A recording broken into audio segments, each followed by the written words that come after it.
Halo Bapak Ibu, Saudara-saudari sekalian, lovers and haters. Salam cerdas Indonesiaku.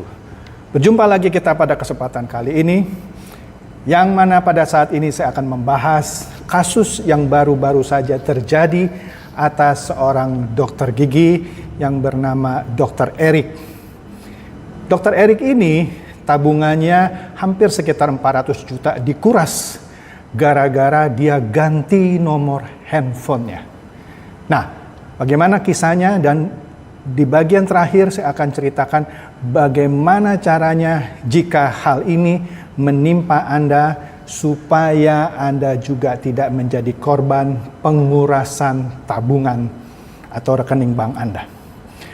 Begini Bapak Ibu, kemarin atau tergantung kapan Anda melihat video ini, tepatnya hari Minggu. Kalau saya lihat di sini, hari Minggu itu adalah 11 Oktober. Jawa Pos sebelum jam 12 siang menayangkan sebuah berita di media online-nya, kisah mengenai Dr. Erik yang dikuras tabungannya hampir 400 juta. Kisahnya sebenarnya sederhana. Jadi di sini katanya menurut berita ini, Dr. Erik awalnya menerima telepon dari customer service sebuah bank swasta. Customer service itu atau petugas bank itu mengatakan bahwa Dr. Erik terdaftar di sebuah layanan. Layanan itu sebenarnya bukan satu lah, ada beberapa katanya. Layanan falas, di sini kalau saya lihat jual beli komoditas dan saham. Nah, Dr. Erik merasa aneh sebenarnya. Kemudian ditambahkan oleh petugas itu bahwa biaya dari layanan-layanan ini akan diambil dari tabungannya. Nah, karena merasa aneh, Dr. Erik lalu menghubungi bank swasta di mana dia membuka rekening itu. Dan dia tanyakan mengenai masalah ini. Kemudian menurut berita ini dikatakan, customer service dari bank swasta itu mengatakan nggak usah khawatir, itu bukan orang kami, abaikan saja. Ya sudah, akhirnya Dr. Erik pun kembali pulang. Tetapi masalahnya menurut berita ini juga, mulai hari itu dia sering menerima kode-kode aktivasi melalui pesan singkat di handphonenya, yang mana kode itu kemudian diminta oleh orang yang menelpon itu. Karena Dr. Erik itu yakin dia tidak melakukan transaksi apapun, maka dia menolak memberikan kode transaksi atau kode aktivasi apapun namanya itu yang diminta oleh petugas bank itu. Karena dia tidak memberikan, akhirnya dia diteror di sini. Penelpon itu terus-menerus menghubungi Dr. Erik, terus-menerus meminta kode itu. Kemudian juga ada ancaman dan sebagainya. Kemudian akhirnya penelpon itu berkata, kalau layanan ini tidak mau Bapak teruskan, oke, silakan kirim kode yang kami kirimkan untuk kami matikan. Tapi karena Dr. Erik benar-benar tidak mengaktifkan layanan perbankan itu, maka dia tetap tidak memberikan kode yang diminta. Sudah tepat sebenarnya yang dilakukan oleh Dr. Erik ini. Tetapi akhirnya Dr. Erik ini jadi kesal karena penelpon itu tiap hari terus-menerus menelepon, meneror Dr. Erik. Nah, karena dia sudah mencoba memblok, mereject katanya, tapi tetap saja telepon itu masuk terus-menerus, dia mau blokir juga tidak bisa katanya. Akhirnya Dr. Erik merasa tidak nyaman. Dia akhirnya menghubungi provider selulernya. Di sini dikatakan di Jalan Kayon di Surabaya, dia mau menutup nomor HP-nya itu karena tidak tahan terus-menerus mendapatkan teror. Nah, kemudian 7 menit setelah nomornya itu ditutup, dia kaget karena nomor itu ternyata aktif lagi. Menurut berita, informasinya nomor itu di-cloning di kantor yang di Kelapa Gading dari provider seluler itu katanya.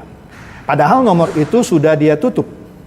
Beberapa hari kemudian, Dr. Erik ini terkejut melihat saldo tabungannya berkurang. Dari awalnya sekitar 400 juta, terkuras sekitar 399,5 juta.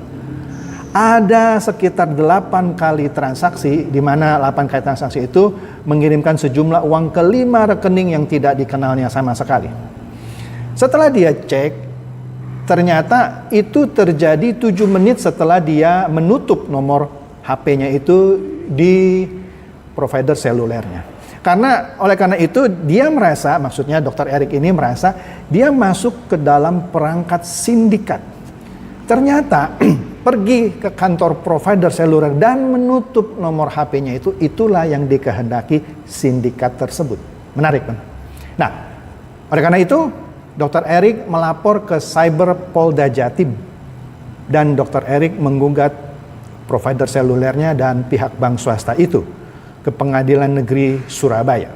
Nah, pelajaran berharga apa yang kita bisa tarik dari pengalaman Dr. Eric ini? Menurut analisa saya, uang Dr. Eric dikuras melalui mobile banking. Dan jika hal ini benar dilakukan, maka ini dilakukan oleh sebuah sindikat. Setidak-tidaknya, apa yang kita bisa lakukan jika hal ini atau yang serupa dengan ini terjadi atas diri kita? Nah, oleh karena itu sebelumnya saya harus jelaskan apa itu mobile banking dan apa bedanya mobile banking dengan internet banking. Mobile banking adalah sebuah fasilitas perbankan yang diberikan oleh sebuah bank kepada nasabahnya, di mana kita akan dipermudah untuk melakukan transaksi perbankan melalui nomor handphone yang sudah terlebih dahulu kita daftarkan ke pihak perbankan. Kemudian kita juga akan mendapatkan PIN untuk melakukan transaksi itu. Jadi artinya dengan mobile banking itu ada 2 hal sebagai kunci melakukan transaksi, yaitu nomor HP yang sudah didaftarkan ke pihak bank dan PIN yang juga sudah kita set. Nah, menariknya, kalaupun ada orang yang tahu nomor PIN kita karena bocor entah kenapa gitu ya, tetapi kalau dia mencoba mengakses mobile banking kita tanpa melalui nomor handphone kita, maka dia tidak akan bisa. Maka cara satu-satunya supaya bisa menembus mobile banking kita, 2 hal harus dipenuhi, yaitu dia punya nomor handphone kita dan dia tahu PIN kita. Nah, kemudian kita lihat lagi internet banking. Internet banking adalah fasilitas yang menurut saya, dan faktanya demikian, sedikit lebih tinggi sekuritasnya ketimbang mobile banking. Kenapa? Ada 3 hal yang harus dipenuhi ketika seorang bertransaksi melalui internet banking. Pertama ialah dia harus punya PIN yang tentu saja yang sudah didaftarkan ke bank untuk membuka situs internet banking. Kemudian dia juga harus punya PIN untuk sebuah alat yang saya sebut saja kalkulator token. Ketiga, dan dia juga harus punya kalkulator tokennya. Jadi ada 3 hal yang dia harus punya untuk bisa melakukan internet banking. Sangat aman menurut saya. Nah, internet banking bisa dilakukan di mana saja, di media apa saja yang terhubung dengan internet. Bisa melalui personal komputer, bisa melalui notebook, bisa melalui tablet, bahkan melalui handphone juga. Karena di sini yang dibutuhkan adalah koneksi internet. Dan ditambah dengan 2 PIN plus 1 kalkulator token tersebut. Nah, kembali ke kasus Dr. Eric. Menurut berita, nomor HP-nya itu di-cloning di Kelapa Gading. Artinya di sini, sindikat itu kemungkinan besar bekerja sama dengan oknum jahat yang ada di provider seluler tersebut. Kemudian, bagaimana sindikat itu juga tahu PIN Dr. Eric? Ada 2 kemungkinan juga. Bocor entah kenapa, atau sindikat itu juga bekerja sama dengan oknum jahat di pihak perbankan swasta itu. Nah, oleh karena itu tidak heran ketika oknum itu berhasil mengkloning nomor HP itu dan mengetahui PIN itu, maka dilakukanlah sejumlah transaksi transfer uang ke 5 rekening sebanyak 8 kali tadi. Berhasillah sindikat itu menembus mobile banking Dr. Eric. Nah, bagaimana jika hal yang sama itu terjadi atas Anda? Bagaimana harusnya kita lakukan supaya kita terhindar? Menurut saya sederhana saja. Caranya adalah jangan langsung tutup nomor HP Anda seperti yang dilakukan oleh Dr. Eric. Yang Anda harus lakukan adalah beli SIM card baru, tentu dengan nomor yang baru, dari provider seluler yang berbeda. Daftarkan nomornya itu ke bank Anda, menggantikan nomor seluler lama Anda yang tadi diganggu. Kemudian, nomor HP yang lama atau SIM card yang lama itu jangan ditutup, Anda simpan saja. Dengan kata lain, Anda tidak pakai. Sehingga kalau teror itu datang lagi, maka dia tidak berhasil karena Anda sudah tidak pakai nomornya. Kemudian ketiga, ganti PIN mobile banking Anda.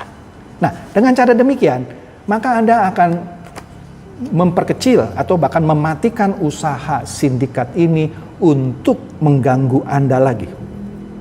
Nah, tetapi bagaimana kalau sindikat ini ternyata juga bekerja sama dengan provider seluler lainnya yang mana Anda beli SIM card baru tersebut? Menarik kan? Kenapa dia bisa tahu ya? Asumsi saja dia juga bekerja sama dengan oknum jahat yang ada di pihak bank.